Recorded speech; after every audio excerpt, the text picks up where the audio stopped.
പാലാ നഗരസഭയിലെ തർക്കത്തിൽ കടുത്ത നിലപാടിൽ കോൺഗ്രസ് കൗൺസിലർമാർ. ചെയർപേഴ്സൺ ദിയ പുളിക്കക്കണ്ടം മാറി നിൽക്കണമെന്ന ആവശ്യം നേതൃത്വത്തെ അറിയിച്ചു. മറ്റന്നാൾ നടക്കുന്ന കൗൺസിൽ യോഗത്തിന് മുൻപ് പ്രശ്നം പരിഹരിക്കാനാണ് UDFന്റെ ശ്രമം. ഒരാഴ്ച നീണ്ടു നിന്നിട്ടും പ്രശ്നം പരിഹരിക്കാൻ UDF ജില്ലാ നേതൃത്വത്തിന് സാധിച്ചിട്ടില്ല.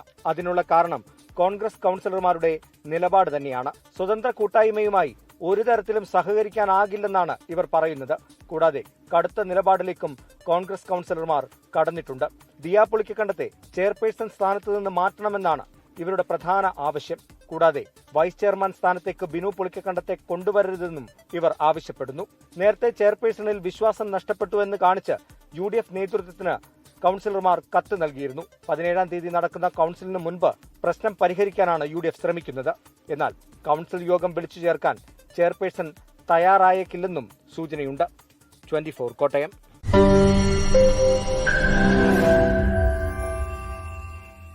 ലോകത്തെവിടെയായാലും ഏത് സമയത്തും 24 വാർത്തകളും ഓഗ്മെന്റഡ് റിയാലിറ്റി പാക്കേജുകളും എക്സ്പ്ലെയിനറുകളും വിശദമായി കാണാൻ ഞങ്ങളുടെ YouTube ചാനൽ നിങ്ങൾക്ക് സബ്സ്ക്രൈബ് ചെയ്യാം.